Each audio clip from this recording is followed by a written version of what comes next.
All right, welcome. Hi, everybody, and thank you so much for joining us here tonight to celebrate Jami Attenberg and her new book. I came all this way to just to meet you, Writing Myself Home. She's in conversation tonight with Isaac Fitzgerald. We're all in for a big treat. My name is Evan Karp. I'm the events manager for Booksmith. We're an independent bookstore and mainstay of San Francisco's Haight-Ashbury district since 1976. But without further ado, I'm so excited and honored to introduce tonight's stars. Isaac Fitzgerald has been a firefighter, worked on a boat, and was once given a sword by a king, thereby accomplishing 3 out of 5 of his childhood goals. I've never asked him what the other 2 are. After making a bunch of cool things for the internet, he now writes books and lives in Brooklyn, New York. Find him online at isaacfitzgerald.net. And Jami Attenberg has written about food, travel, books, relationships, and urban life for the New York Times Magazine, the Wall Street Journal, the Sunday Times, Slate, and others. All This Could Be Yours was published in 2009 by HMH Books and Serpent's Tale in the UK, as well as in Italy, Germany, China, and Brazil. Her work has been published in a total of 16 languages, far more than I speak. Her debut collection of stories, Instant Love, was published in 2006, followed by the novels The Kept Man and The Melting Season. Her 4th book, The Middlesteins, was published in October 2012. It appeared on the New York Times bestseller list and was published in 10 countries the following year. It was also a finalist for both the Los Angeles Times Book Prize for Fiction and the St. Francis College Literary Prize. A 5th book, St. Mazie, was published in— Oh my gosh, Evan, it's okay. Oh, keep going. Okay. Keep going. No, keep it going. Everybody needs Everybody needs to know about these books. No, sorry, guys. I wrote a bunch of books and it's okay. It's more than okay. You guys check them all out by clicking through the link below. We are very excited to host Jami always. Booksmith has had the pleasure of hosting her for several of these books, and we're delighted to be here with you here tonight. So Jami, congratulations. It's such a pleasure to see you. And Isaac, thank you so much for leading the conversation tonight. Thank you. Evan, thank you so much. Give it up. I wish I were there. Wouldn't it be fun? Sure. Wouldn't it be so fun if we were in San Francisco right now? It really would be. Well, maybe for the next book we'll be there together. Yeah, we can cry a single tear for that. But truly, I always like to clap. Thank you so much, Evan. I always like to make a little noise if you're at home and you're feeling that and you can. Yeah, sorry to interrupt, Evan, but I was like, he has the long bio. He needed the short bio. But they're good. It's a lot of good stuff. Yes. Before we dive into it, though, Jami, I was hoping if you could read just a little bit, maybe. Yeah, I'm gonna read just like a little bit about bones, because we're gonna talk a little bit about that tonight. So, this is taken from a chapter called The Bone Chapel, and it's about traveling to Evora, Portugal, and going to see the bone chapel that exists there. So I'll just read about the chapel. Capella dos Ossos was built in the 16th century by a Franciscan friar. It is a small chapel supported by pillars of skulls and bones piled together straight to the ceiling, and also surrounded by walls of bones upon bones. A few mostly intact skeletons hang from those walls, and on its vaulted ceilings there are graceful paintings of skulls. It is an extremely elaborate yet contained design. The whole of the chapel contains the remains of more than 5,000 people who were exhumed from the city's graveyards at the time of construction, not just for monument purposes, but also to make way for new bodies to be buried. The chapel was conceived not to scare its visitors, but instead to encourage them to contemplate their daily existence, to meditate on the transience of it, and to recognize the vanity of earthly life. It is a fully realized visualization of memento mori, to be asked to contemplate life and death and what I was living for, where I had been before I got there, and where I would go to after I left, felt to me amid the quiet of thousands of bones offered to me as art and ritual like a gift. An incredible stillness bloomed with me. It was the closest thing I'd ever seen to a physical manifestation of the creative experience. Everything was dead. I knew it. I could see it with my eyes, bones dusted with 100 years of existence. And yet it also felt so alive to me at the same time. It was designed for thought, alive and dead, stories everywhere, thousands of possibilities, thousands of stories. The bones had been brought together in this space. The bones would never be alone. They have each other, I thought, and all of us visiting them every day. I had arrived a different kind of interaction with the bones. I had a sense of being greeted. Death, the familiar, it wasn't just the message about the entrance, although I appreciated the formality of it. I make no claim to have any sort of psychic sensibility or sensitivity, but we had clearly entered their home. They presented themselves for us, allowed our gaze to fall upon them, an invitation to examine and contemplate what remained of them and to imagine their past as well, whatever space their past holds in the universe, in their death, in the presentation of it, in the remembrance of it. We were given a little more life, a little more to go on, something to take with us as we moved on in our future. I was having whatever the opposite of an existential crisis was. It was a pure and deep moment of fulfillment, the same as when I finished writing the last sentence of a book, but also the same as writing just one good sentence. The moment just after that, that quickening of the heart, the peal of satisfaction that trembles through my body when realizing that I had taken the correct action. An ability we all share to feel that way once we find that one small thing that pleases us, that we can be good at. How lucky we all are if we can find that one thing we love, even if the downside is that we miss it when it's not around, or feel a sense of disappointment in ourselves if we can't achieve it on any given day. But forgiveness is another thing to learn, forgiving ourselves for not always being our best, for not always accomplishing everything. Add forgiveness to the arsenal of skills we need to acquire in order to survive everyday life. Forgive ourselves for being human. I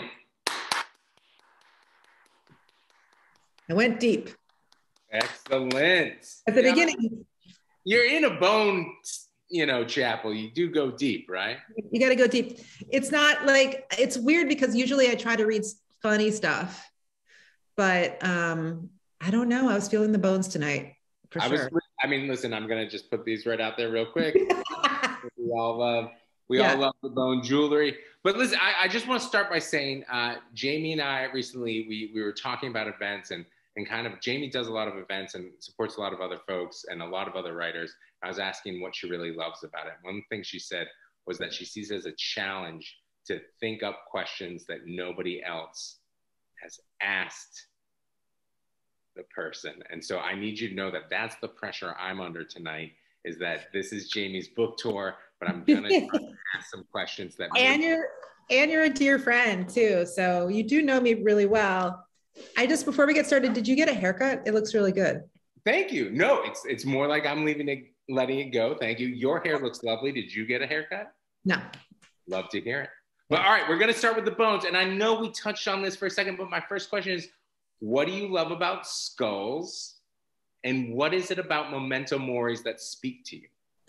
Well, it's like weird because I definitely did not grow up like into horror movies or haunted houses or death really even that much. You weren't a goth kid.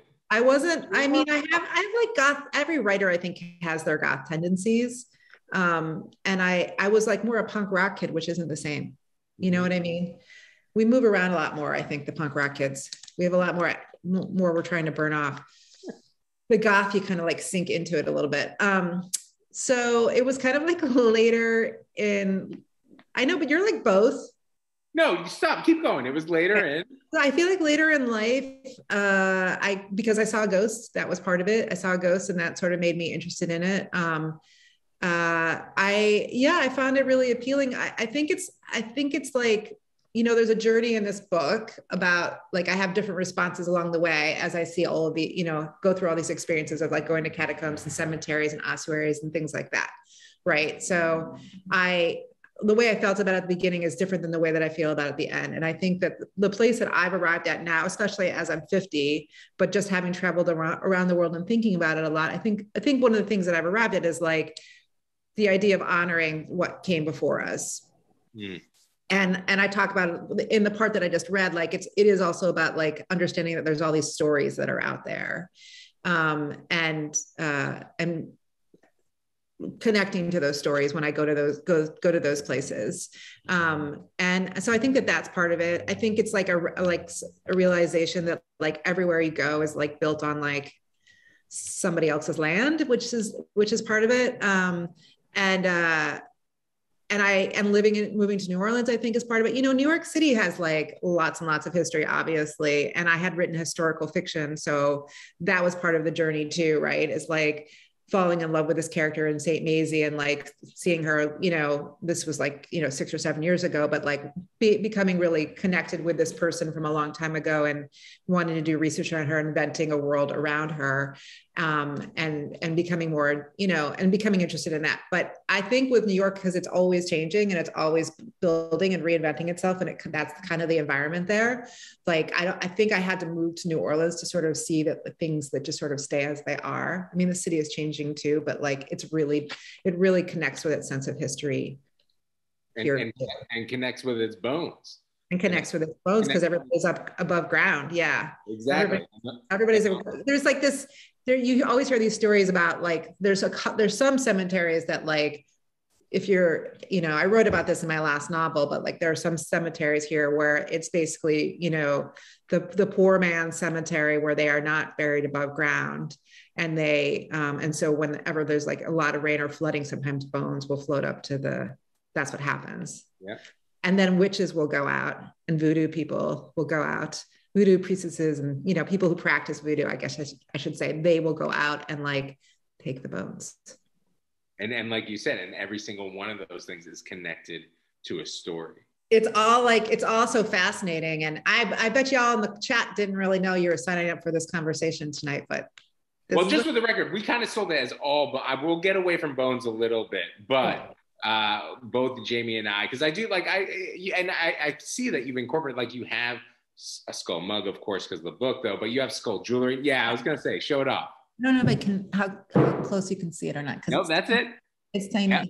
It's a baby. But yeah, it's just like, and then this is, of course, an alligator tooth. I'm starting to acquire some things. You also have acquired some things. I don't know. Is it okay? It's like a good West Coast conversation, right? Yeah, good skulls and bones. I want to ask the next question I kind of had to me, and especially like, again, I love this book so much. And I, as somebody who pursues writing, like, I just think it's such a wonderful book about pursuing the writer's life. But I want to say, was it important to you to write a book that doesn't, how to say it, glamorize the writing life? That's a fair question. I don't know I don't know anyone who leads a glamorous writer's life, like specifically a writer's life. Like, I think people lead glamorous lives who have money, and then also they happen to write things, but I don't, you know what I mean? But I don't think like most writers I know, I mean, it's not really like a sexy job, right? Like, the truth of it is that we're just sitting like alone in our rooms, like typing away or writing in our journals or whatever it is that we're doing. So I wanted to write about my reality, but I also wanted to write about, at the same time, how wonderful it is to write. So like that balance, because it's such a mission of mine to like encourage people to write, and try to, and also like be in community with other writers and encourage people. And like, I feel like I'm a pretty good reader of my friends' work, and I appreciate it when other people, you know, feel like I have a really solid cohort, you know? So it's like, I wanted to write about the reality of it though, for sure. I wouldn't recommend it as a career option. Say more. Would you? I don't know. Like, it's a really hard road. I mean, of course, like, it's easy for me, you know, my life has gotten a little bit easier than it was, but it was like a long haul of like trying, and it's still hard all the time. It's still challenging in so many different kinds of ways. So it's not for someone who seeks stability in their life. Let's put it that way. And a lot of people need that. So a lot of people do look for that, but what is it about? Would you describe it as you were either drawn to, you know, instability, or would you say it was more you feel like other people are maybe drawn to security? What is it about? And obviously everyone buy the book, read the book, but what is it about kind of that transient lifestyle that maybe spoke to you, especially when you were younger? Well, I think because I grew up, like, definitely I'm like Generation X. So I sort of grew up like being really into like going to shows and stuff like that, and the indie rock music scene. And I booked bands when I was in college too. And so I think like being like life on the road seemed interesting, and also like what you needed to do in order to be an artist, you know, be a creative person. I was definitely interested in traveling. So traveling was fun until, you know, it wasn't like living that kind of, you know, living out of the car or couch surfing, things like that was fun. And for a while, I definitely have that, you know, the right attitude for it, or did have the right. Now I'm a little older and crankier, but I need a hotel room now. But I don't know. I had a wanderlust in me. I wanted to see everything. I wanted to be out in the world. I wanted to know more than what I knew. And so it comes from a place of curiosity. Comes from a place of curiosity, but also like I did like have various points in my life where I had to have the conversation with myself. Is this what you want? Right. And I don't know if you have had that conversation with yourself before, where you're like, I think this is like, I'm not going that way. And I'm not going that way. I think I got to go this way. I don't know what's going on over here. I don't know what's going to happen over here, but like, that's kind of the only path, you know, or the path that I'm going to create. It's almost like there's no path and you're like, well, let's try this. It's, you know, you're sort of building the path before you. So there's no set path, but so it's both exciting and you're curious to see what happens on it, but it also feels in a way like the only option for you. You have to feel that way, right? Would you describe it almost as like, and it's interesting, right? Because in many ways of looking at it, it's the most uncomfortable way of travel, of going, but in a weird way, it made you feel more comfortable to do that. Yeah. Yeah. Or I like thrive on discomfort, possibly. I think I'm this way. I do think I'm this way. Like I am kind of a risk, in some ways I'm a risk taker. And so I want, you know, I just find it like intriguing. And the more the highs that you got off of it, right? When you succeeded at it, like, and what does success look like? Like it doesn't necessarily mean financial success, but it's like, oh, I sold an essay and people liked it. Somebody got something out of it. Or I wrote an entire book and then I wrote another one and then I wrote another one. Like there's all these different like moments of success that have nothing to do with like financial success, although would be, you know, it's always nice if you like get paid too. But all those kinds of moments, the highs that you get off it. I mean, and I mentioned this in the piece that I just read, it's the highs of like writing a really good sentence. It's a real thing. It's a real thing. When you've had a good writing day, it's like, I tweeted about yesterday, like I had like a really good writing day and I was like, so I guess I don't need to go to the gym today, right? Because I got the same, I got the same high off of it, you know? And then I didn't write today because I had to do a bunch of stuff online and whatever, like a bunch of emails and everything like that. And I did not feel, I was a little cranky. I'm late. You didn't go to the gym. But I do love this idea of kind of what you're saying, which is one, the discomfort is maybe in a way the comfort, but I also love this idea that it is about when that thing clicks, right? When you write that, when something falls into place.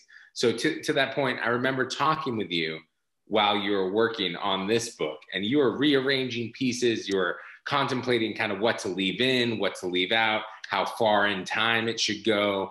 Can you talk a bit about the arrangement of this book? Because the idea of, it's not this straightforward linear, you know what I'm trying to say. Yeah. It's not a linear path. Yeah. Yeah. Thank you. Can you talk about how this book kind of came together? Yeah. Yeah, it's definitely like not in order. It's in an order that makes sense to me. And I think that there's enough through lines in the book that I don't think when you read it, you feel like you're thrown off from or anything like that. Because it's about being a writer. And so there's all these things that go into being a writer, the writer version of me. And there's all these different versions of me. There's like there's the version of me that's just about being a woman. And there's a version of me that's just about being an American. And then, so forth, like there's all these different possibilities and options. And I had to choose which version of me I was interested in focusing on. And that was the writer version of me.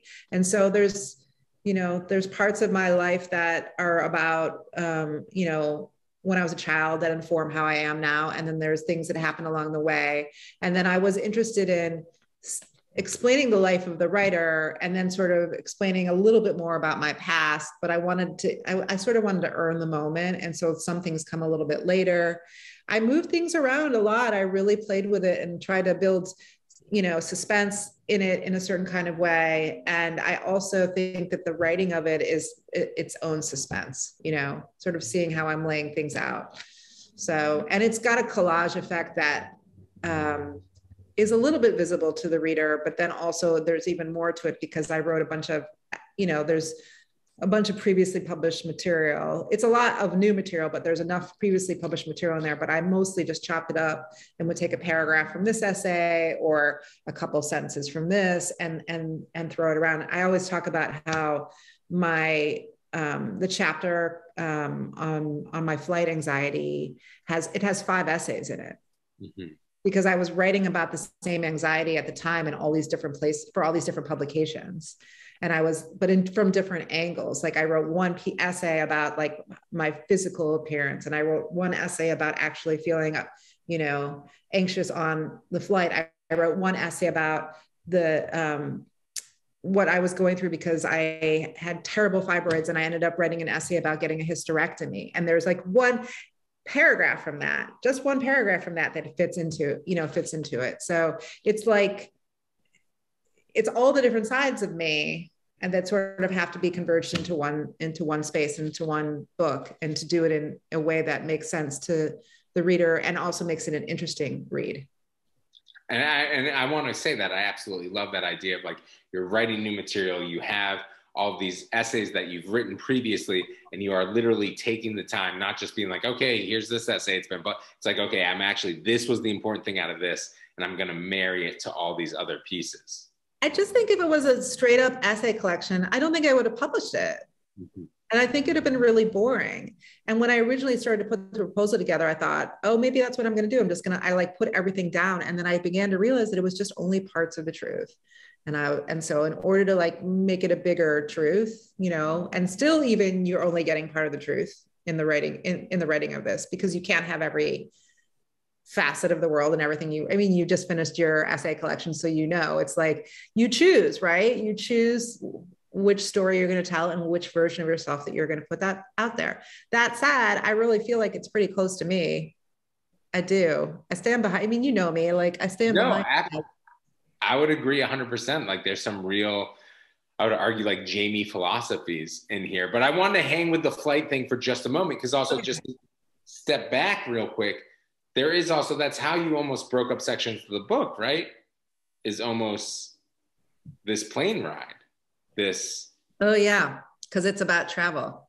So can I ask how far along into writing the memoir were you when that clicked, when you figured out these, and it's not spoiler to give that right? Like each section. It was the end. It was, or like really close to the end of the book because I had it broken into, at one point I had it broken into years. Mm-hmm. Right. And that didn't work because I started moving things around.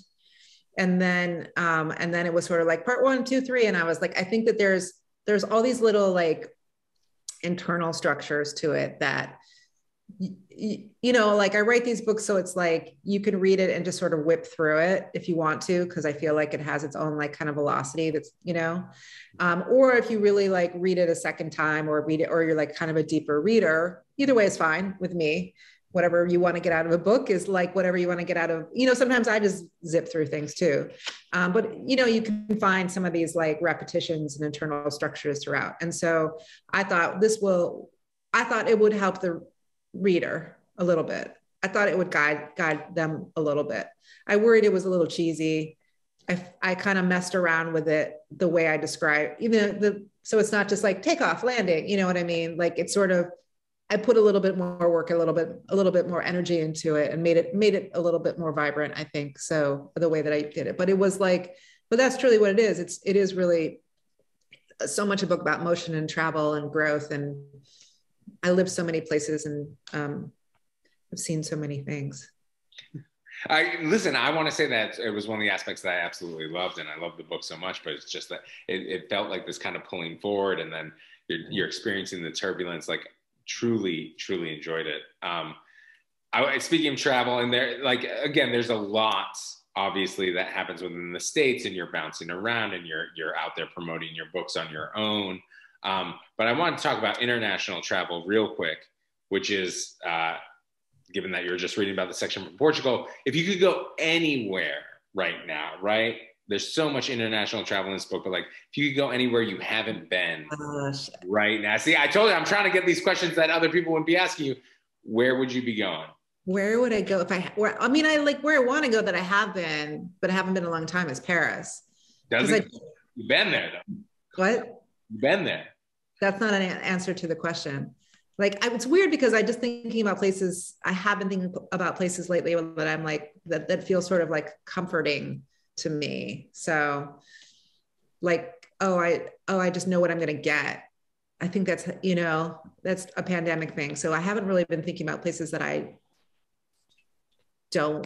haven't been before. We haven't like, now that I live in the southern part of the country, I feel like there's this whole like South America, Central America thing that I haven't like explored at all. So I'm always looking at like, how do you get, like everyone goes to like Colombia from here.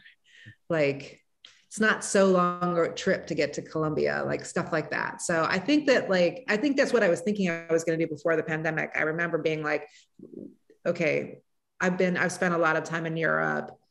I went to Asia recently enough, like maybe that's what a part of the world that I haven't really explored. I also want to go to like Iceland. I've never been there. That looks pretty cool. I love both of these. You're like, listen, Central South America for sure. Or yeah. Well, I don't know, anywhere. We could go anywhere, really. Yeah. Once we can. But once we can. But I think Iceland would be amazing. Where do you want to go?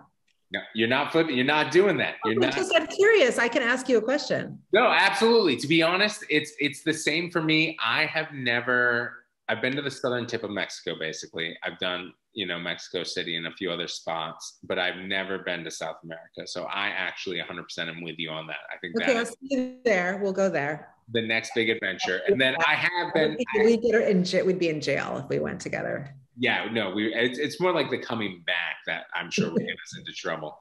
I've been to Iceland, but only to stop on the tarmac. So I haven't done that. Yeah. So I'm with you there. Real talk, not to bring it around full circle. I've never been to Paris. So what do you find comforting about? I just think that all the food is good and all the coffee is good and the streets are always beautiful and everyone is dressed beautifully. And I just like to go, it's very obvious kind of stuff, but I just like to walk around and then I like to go sit in a cafe outside and I like to watch people walk by and just think, oh, they are very pretty and that looks very nice. And, museums and all that stuff too, but I just like, the aesthetic. The art, the art, but also the art of the people and I've seen, especially right now. The general aesthetics is very nice there. Yeah, they have a lot of bookstores there. That would feel lovely. But to bring it back to the good old US of A, there is of course a lot of movement in this book as well as you bounce around cities, especially in your 20s, trying to figure things out, in your 30s as you try to figure things out. What do you love about either being on the road or writing about being on the road? I love about being on the road because then you don't have to you're not responsible for anything but getting to the next place. So it's that kind of freedom. You sort of like lose yourself in it. You lose yourself in your mind. The guy Jesse, who came and watched my dog for me while I was on tour, he had to go back to New York and he said, I'm going to miss not having to do chores. Like he just like lived in someone else's house. He didn't have to pay the bills. He didn't, he did the dishes or whatever, but like, he didn't have to like be anything, but just like a guest. And so like, when you're on the road, you don't have to really be anything, but like, pay attention to the other drivers on the road, check into your hotel. You can be very, very quiet. If you want to be very, very quiet, you don't have to really be responsible to anything except like your brain and like showing up where you need to show up. And that's it. So it's like a vacation, but it's it's different. It's in motion, right? I think it's not quite a vacation being on the road. No, but I love that, a vacation in motion, and that a lot of things can go wrong and a lot of things can become a pain. Yeah. But you still have that, your only job is to do whatever comes next. Yeah, I think like, so I think like from a writing perspective, it was weird because I was just thinking about how I wanted to do a chapter in this new book. And I was reading some notes that I'd taken on it, where I actually, I thought I needed to take the road trip. Last year, I was thinking, I need to take the road trip that I want this character to take. And she's going to drive from Seattle to New Orleans. And I was going to fly to Seattle, and I was going to rent a car, and I was going to drive to New Orleans. And I had some places that I wanted her to stop along the way, but it was all going to be like, it was going to be set in the 90s, which I've done that drive. But I felt like I needed to, but I've done it just out. I haven't done it like back in the way that this character needed to do it. But of course the world looks very different right now than it did then. But also it was very cute because I had decided the date when I would be ready to take this tour, and I was planning something else. And I saw on my calendar that it said fly to Seattle here. So I had been planning for my future that I would do it, but I had just sort of talked myself out of that chapter. I forgot that I talked myself out of that chapter. I don't think I've written a lot of the thing is I've written a lot of road trips in my books, not just in this book. No, in early fiction. Yeah. Early fiction. I've done it. And so I don't know if I need to do it. I think there's like really like a shorter way to tell that story. And I don't think I need to do the drive. And there was something about just imagining that the character had done it that was kind of enough for me. Like it was sort of like, I almost think that this chapter is going to start right when she gets there, and I'll know where she came from. Like I could write about it a little bit, but I don't need to write a whole chapter, which is maybe says something about myself as my growth as a writer, or, the stories that I've already told so far. Or the fact that you've done so many of these drives. And like you said, you've grown as a writer. Yeah. You already have this kind of. Yeah. So I didn't feel like I needed to do it, although it did sound like a nice trip. I was going to say, and who knows, God forbid, just a road trip just for a road trip. Yeah. Well, yeah. I don't think my car that I have now would be good on the road for that. So I would have, it's like, so then it became like, oh, I got to rent a car, I got to do the whole thing, whatever, we'll see. But it was cute because it felt important. I liked that I sent the little trap for myself, or plotted it for myself, that it was a thing that I could be doing then, that it was something that I was going to need to do in order to write this book. But I think I thought about it enough that I realized that I had enough of a knowledge base already. So it's that balance of when you're younger, I think you haven't experienced those things yet. You don't know what that road trip looks like. You don't know what it looks like to be on the road by yourself for 2 weeks as a woman on your own. Right. So you have to go and try it. I mean, you don't have to, but I did apparently. And you kind of carry that knowledge with you, and that energy feeds into your work for a long time. So do I need that energy again? I don't know. Maybe I don't. Maybe I just need to have her arrived. Yeah, maybe you figured it out and you've done that. All right, so I'm going to remind everyone, and I see them already popping up, but everyone, if you have questions, please drop them in the chat, and we will get to them momentarily. But here is, I feel like we're getting to my most unique questions of the year. I just want to say, before you do that, you're really good at this. Stop. I've watched you do it before, and you're really good at this. Amy, you're trying to throw me off my game, and you're not. Because here's something you talk about in this book, and something we've talked about is, your father being a salesman, and you talk to your father in the book, and there is everything we're talking about right here: motion, moving, traveling, while at the same time you're trying to connect with people in different cities while you're selling your books. You mentioned your parents or your family might be watching. I swear this wasn't loaded just for them. It's all for them, Isaac. What is something you admire about your father, both as a salesman and as a father? I don't even know if I ever saw him really sell, but I know that he he's really good at just making that quick connection with people. And I as a father, I don't know. He's kind of a funny guy. It's good to have funny men in your life, I would say. He's humorous. I find him funny. Do you think those two things are tied together? He can make that quick connect for the sell? Yeah. Yeah, I think so. I think it's he's listening and he's paying attention, and he's gonna just like give you that little jab, that little like moment. So yeah, I think it's good. It's good to have people paying attention. Yeah. All right. You also describe yourself as a perfect dinner guest for a dinner party, correct? I feel like someone's going to argue with me eventually about this, that I'm actually terrible at dinner. No, just for the record, I've had you over and I would agree. But that I'm a good dinner? Yeah, sorry. Yeah, I think you absolutely are. But would you describe for us your perfect dinner party? Obviously, you're an invitee, right? But who else is there? What's being served that you do not have to make, right? Because you're a guest. And what's the best moment of the night? Okay, wait. So this is like a three-parter. Who's at the dinner? You guys. You and we just had it the other night at your house. He threw a dinner party for me at his house. Honestly, that was the best for me to have you guys there.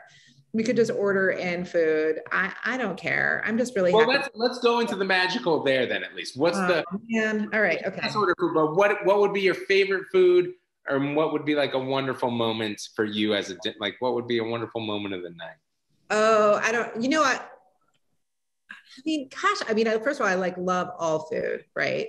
So like the food that you like really like want to like have is not like food that you would order. Like I love I love steak. I love who's making lobster at home? No one's making lobster at home. No, but it's a dream. It's a dream. So you want lobsters and steak? I want like surf and turf, and I want like frites, and I want like the most delicious wine ever. And, but I also want everybody there to have whatever it is they want to. Right? Yeah, no, 100%. So everybody has their favorite dish. Everybody gets everything that they want. And again, it would still be the same people. It would just be like my friends. Because I want to be comfortable. Like, I don't want to I just want to have a good time, and I want everyone else to have a really good time too. But what was the third part of it? Where would it be? No, that was it. No, it was going to be what's the best moment of the night. But I think the best moment is that everybody literally magically got up what they wanted. But go on. Yeah, everybody got to have what they wanted, and and we could just eat and drink as much as we want. And the magic part would be that nobody would feel sick the next day. No hangovers. All right. Also, I just wanted to say, this book reminded me. Listen, there are many books on writing, but I would say one of my favorites is no pun intended, but On Writing by Stephen King. Yes. I feel like this book has things familiar and similar with that. You mentioned Patti Smith's Just Kids in the book. There are books in passing, but I was wondering, what books did you look to for inspiration while writing I Came All This Way to Meet You? And what, or even better, what books do you see it in conversation with?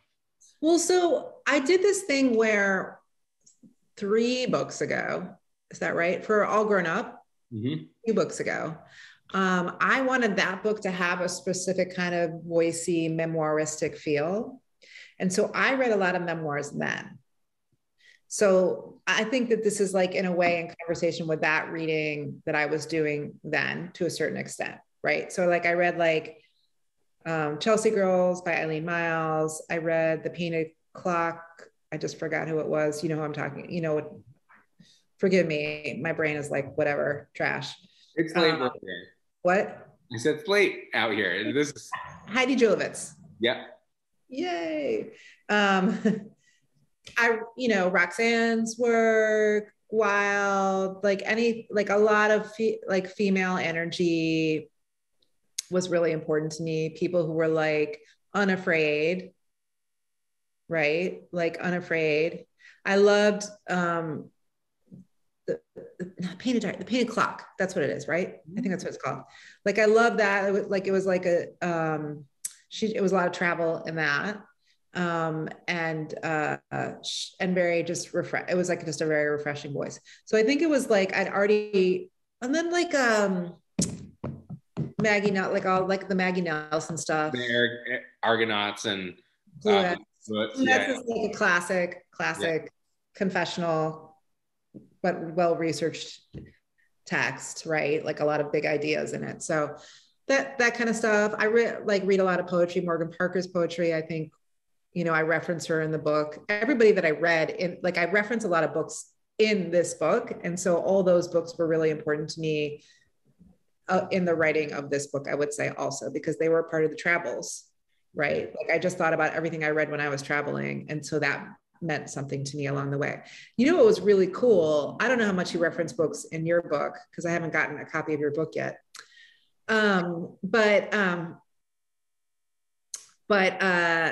It was like this really cool thing when I was writing my book, and I was like, I should talk about what I was reading when I was there. And it was like such an amazing feeling, because I was like, am I allowed to do that? Like there were so many times, I don't know if you felt this when you were writing yours, like there's so many times when I was writing this book, I was like, am I allowed to? Is that like, and then I was like, it's my freaking book.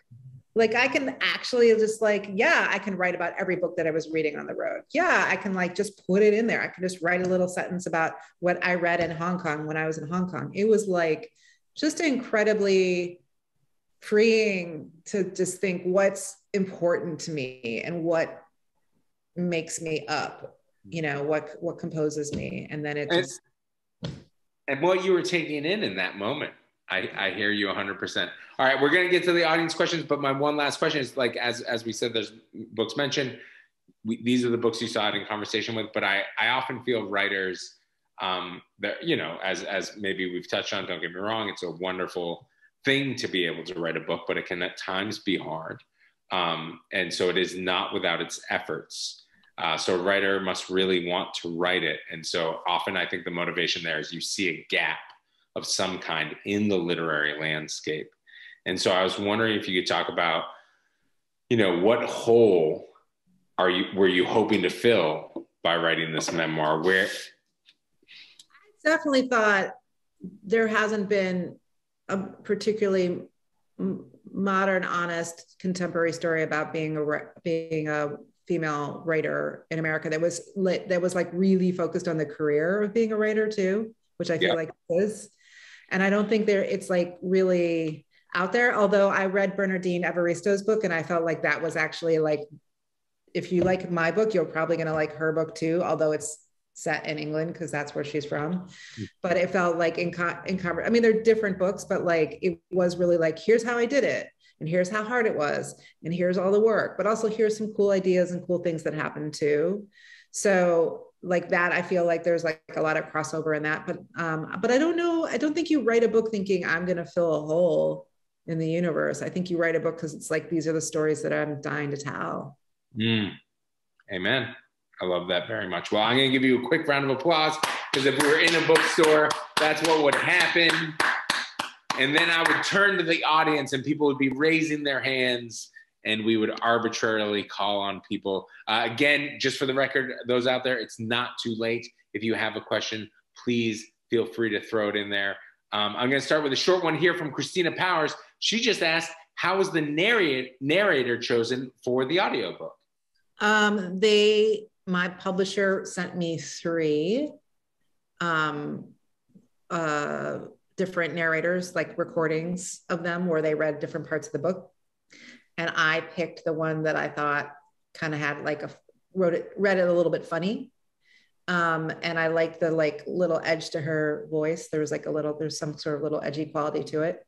And she was great. And then she actually sent me a really nice message after she had recorded it, but she was really excited to do it because she had also experienced moments in her life where she was like at creative crossroads and like had made decisions to pursue this path of being an audiobook narrator. And so that was great to hear from her that it really spoke to her. And I feel like I saw in the chat that Christina said that it was really good. I have not listened to the whole thing because it feels like weird to listen to it, but I have listened. Even though it's not in your own voice? I've listened to some of it. I know she's great. Yeah. All right. Well, are you recording yours? You can't. I don't even listen. You were just. I can come forward on this. You're like, I don't have a copy. That's because like galleys don't exist. They'll be here soon. Let me get the galleys out, and then I can talk to you about. Okay. What if I'm gonna like put a tin can up and pray to God somebody listens? I wanted to get to this one from Erica Westbay, who said, Hi, I can think of only 3 other books that I held tight to my chest after taking in the last page. This memoir felt like one great big act of love. Where did you feel your own love the most, or the most unexpectedly? In this book, I'm guessing. Yeah, and she says, miss being able to see. I know. I have a cute story about Erica, which is that she came to, we worked together when I taught at I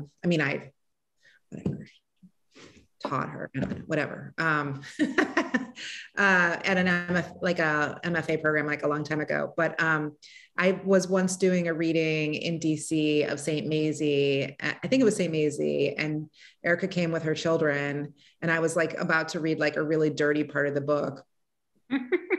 And then I was like, I can't read the dirty part. It was really cute. And her kids are really cute. I guess they're probably like a lot older now, because that's been a while since that book came out. I think it was St. Mazie, right? Anyway, that's not the question. What did I love? You're like, they could hear it now. They could hear it now. Maybe. What did I like love the most about this book? I really loved the ending. Like, I loved landing it. I love the idea that I liked myself a little bit more at the end of the book, because I wrote through a lot of it's a very warts and all book. There were some good sentences in there. I felt like I wrote some cool stuff in there. I did some neat things. I feel like I'm going to have a different relationship with it a year from now and see how it plays out. But it was, I don't know, like there's like a riff when I go to Hong Kong and I see all the statues like that. I really loved that riff. I loved arriving at moments in my life. I liked the challenge of integrating all those things like I was talking about before, integrating all the essays and making something new out of it. It was just a cool challenge. I definitely grew as a writer. I definitely stretched myself. So I don't hate myself. That is the end of it.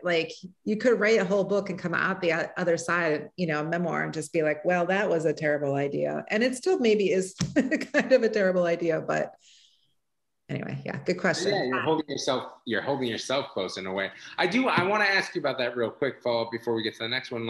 You mentioned this, we talked recently, and you kind of did mention that you didn't totally know where the book was going to end, but when you first started out, you figured it was going to be in a somewhat darker place, and then you were kind of pleasantly surprised by where the book ends.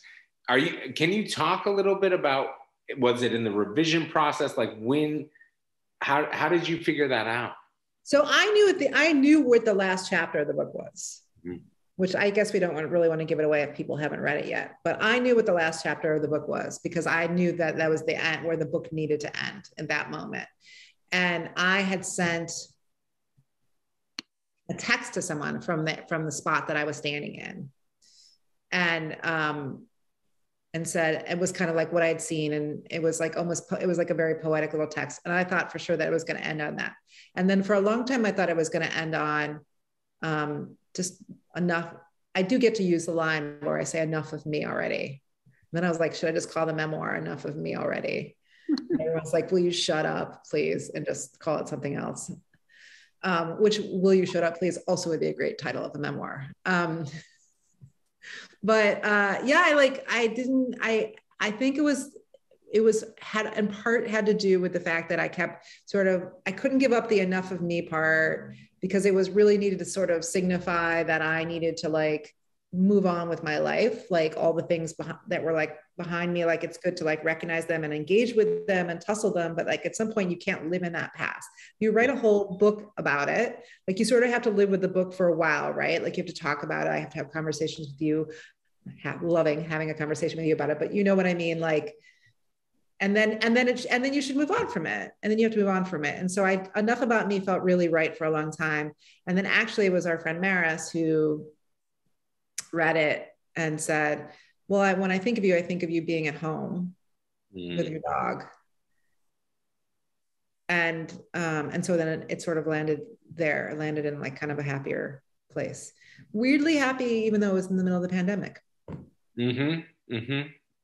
But again, kind of finding those slivers of hope.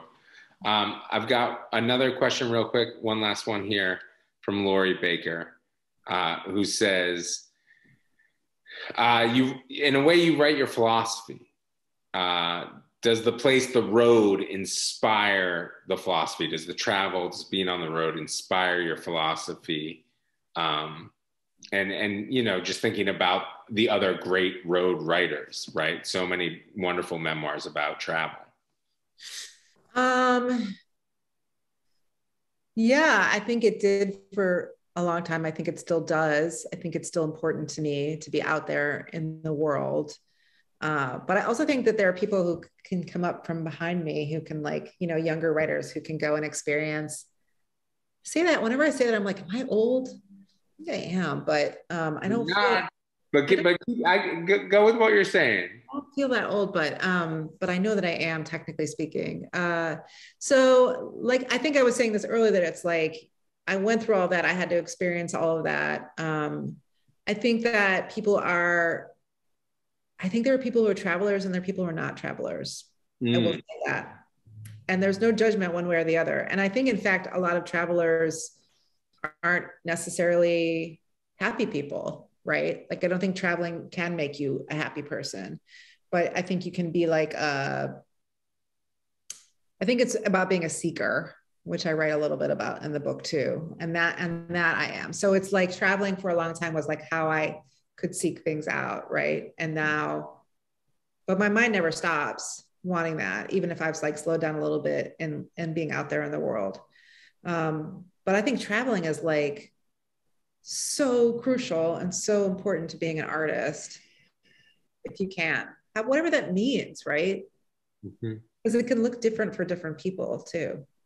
And especially if you aren't able to, for whatever reason, but you can be, you know, I think it's about being curious more than anything else, and being willing to change and being willing to have an open mind. And you know, that's the key to really flourishing, I think, as a artist and as a human being, is like that willingness to like constantly changing and growing and learning and reading and thinking. And continuing. Just continuing. Don't be set in your ways. You don't know everything. You don't know anything. Me. I'm talking to me here, but I am talking to you, and I'm talking to you. I don't know much either. Are you able to talk about, and again, this is the question one is never supposed to ask, but you did bring it up yourself. Are you starting to kind of play around with what comes next? Yeah.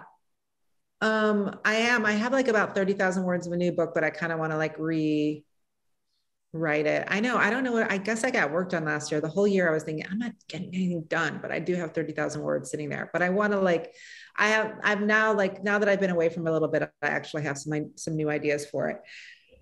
We'll see. But it's just about women and their relationship to work. And it's sprawling. It's like set over like a 40-year, 50-year period, starting in the 80s, early 80s. And watching what changes there. Yeah, it's like one woman, and you kind of follow her on her career path, but then it's also about her family, and it's also about the changing ways that we communicate in the world. I say all this, I've said it now like a bunch of times. I think it's still true. I kept thinking, well, maybe I'm going to screw it up by talking about it, but I think it's still true because it's what I want to work on. So I'm interested in that. But then the other day I was like, got another idea for a book. And then my friend Trisha was like, the lure, she thinks I get distracted by like the new book, which I do, because I have so many ideas. I don't understand when people say they don't have ideas to write, because I have so many ideas all the time. It's really about just choosing. It's not like an attention span thing. It's literally like, I just get new ideas like, how can you not get new ideas all the time?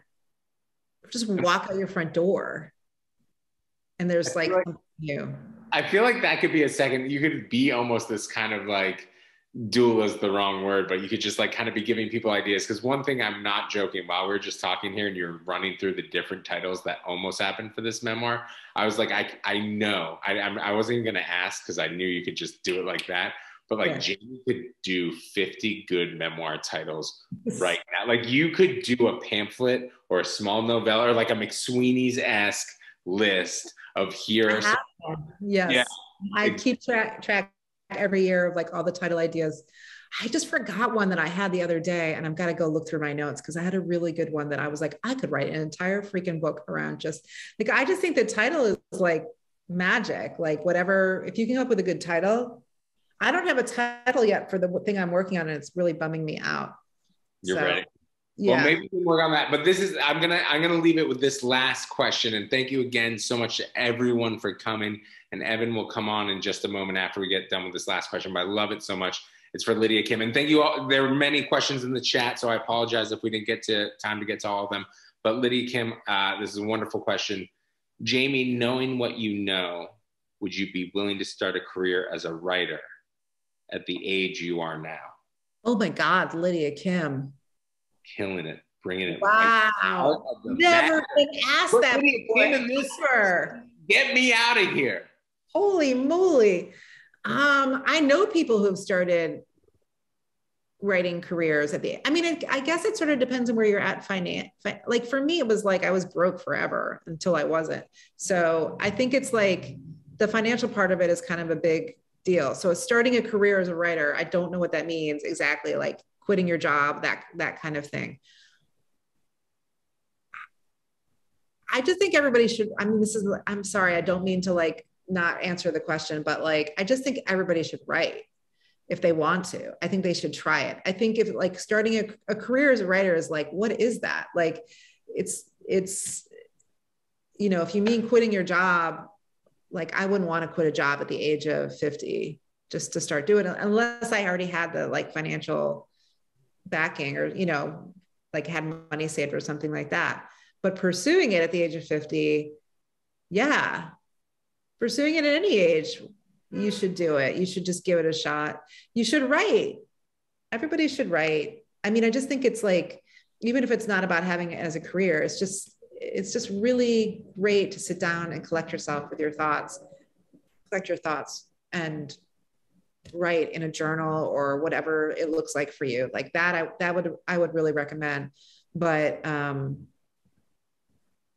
don't know if I would, you're asking me to imagine a whole other life for myself. I don't know. Listen, this is what I will say is many writers start, like you said, at all different ages, and most have always had day jobs too. So Yes. Like, I think you're right in reading it as the pursuit of writing. Like you can start that any day, no matter what point. Every day you should, yeah. Because it'll just make you feel better, and then you'll see what can come out of it. But you can't go wrong with it. Can't go wrong with writing. And that's it. We did it, team. Number 50 on it. You can't go wrong with writing. That's the last of the memoir lists. Everyone, let's give it up for Jami Attenberg. And Isaac. That was amazing, Isaac. Oh, thank you both so much. This has been such a wonderful, lovely, delightful conversation, and it's been so great to see you both. Thank you, Jamie, congratulations on the book, and Isaac, you're such a treat. Thank you for hosting this. Everybody who's tuned in, thanks for joining us. I hope you've enjoyed this as much as I have. And I hope you already have the book, but if you don't, click through the link just beneath the video. Get it for yourself, for your friends, for your enemies.